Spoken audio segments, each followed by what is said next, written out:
Knowledge is everywhere, fast, searchable, and free. But if knowledge is abundant, why does wisdom still feel so rare?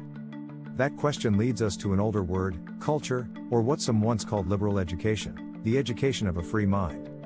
1. Knowledge versus understanding. Knowledge is what you know. Culture is how you understand.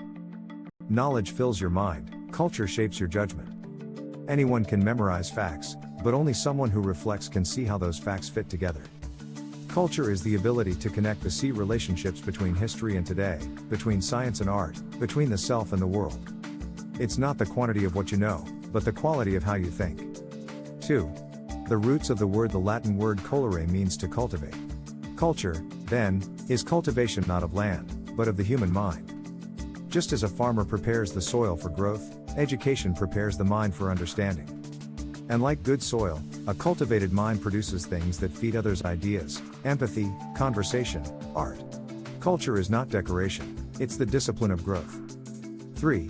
The modern confusion today, culture is often mistaken for style. Books read, films watched, degrees obtained. But true culture is invisible. It is not what you display, but how you interpret.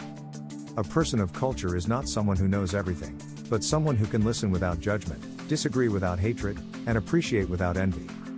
Culture refines emotion into empathy, and knowledge into wisdom. 4. The purpose of liberal education. Liberal education was never meant to train workers. It was meant to form citizens, people capable of thinking for themselves, of seeing beyond profit, of living for more than utility. It teaches not what to think, but how to think, how to examine ideas, how to doubt, how to wonder again at what seems ordinary. It gives you the ability to live freely in a world that constantly tries to control your attention. Without it, we may have data but no direction. 5. Culture and character. Culture is moral before it is intellectual. It begins with humility, the recognition that what we know is small, and what we don't know is infinite. A person with true culture does not rush to opinion. They pause, observe, and consider. They can see beauty in things that don't benefit them, and value ideas they may never use. Such a person is not only educated, they are formed. They carry a certain stillness, a certain balance, that makes others feel the world is not as chaotic as it seems. 6. The decline of culture. When everything is measured by speed and profit, culture begins to fade. We stop reading slowly.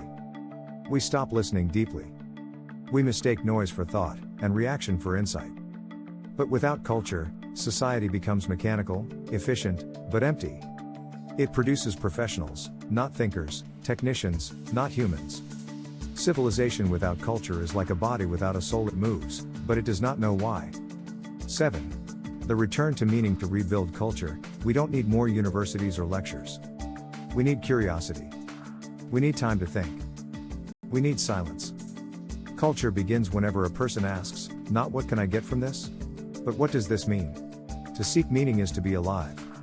And that, ultimately, is what culture is: the practice of staying alive in thought, of refusing to live on the surface of things. 8. Conclusion. Culture is not something you own, it's something you become. It's the slow shaping of the mind until it becomes spacious enough to hold both knowledge and humility, logic and compassion, discipline and wonder. To be cultured is not to know many things, but to understand a few things deeply and to keep learning, not out of ambition, but out of reverence for the world itself. Because in the end, to have culture is to be free not from society, but from ignorance, from shallowness, from haste. Culture is freedom of the mind.